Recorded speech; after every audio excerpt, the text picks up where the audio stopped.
അങ്ങ് ദൂരെ മലകൾക്കപ്പുറത്തുള്ള ഒരു കാട്ടിലായിരുന്നു കുരങ്ങന്റെ താമസം. അവന്റെ പേരാണ് ജിഗു. ഒരു ദിവസം ജിഗു കാട്ടിലൂടെ നടന്നു വരുമ്പോൾ പാവത്താനായ ചിക്കുമുയൽ അവിടെ നിൽക്കുന്നത് കണ്ടു. ജിഗു അവനെ ഉപദ്രവിക്കാനായി പമ്മി പമ്മി അവന്റെ അടുത്തേക്ക് വന്നു.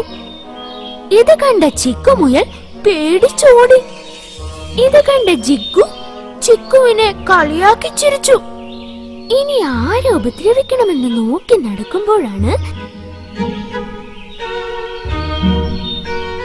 ചിന്നക്കിളിയുടെ കൂട് കണ്ടത്.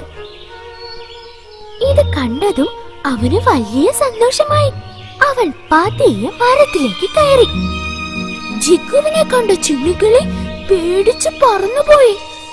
എന്നിട്ട് അവൻ ചിന്നക്കിളിയുടെ കൂടെടുത്ത് താഴേക്കിട്ടു. ഇതൊക്കെ കണ്ടുകൊണ്ട് ആ മരത്തിന്റെ കൊമ്പിൽ ചീരു അണ്ണാൻ ഇരിപ്പുണ്ടായിരുന്നു. ചീരു അണ്ണാൻ ജിഗുവിനോട് ചോദിച്ചു, നീ എന്തിനാണ് ആ പാവം ചിന്നുക്കിളിയെ ദ്രോഹിച്ചത്?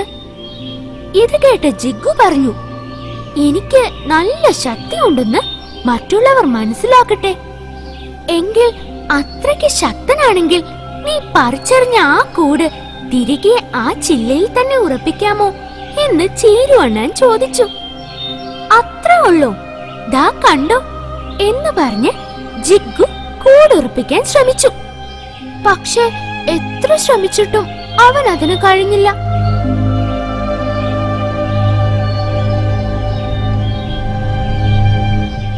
ഇത് കണ്ട ചീരു അണ്ണാൻ ചോദിച്ചു, ആ ചെറിയ കിളി ചെയ്ത ജോലി പോലും ചെയ്യാനാവാത്ത നീയാണോ ശക്തൻ?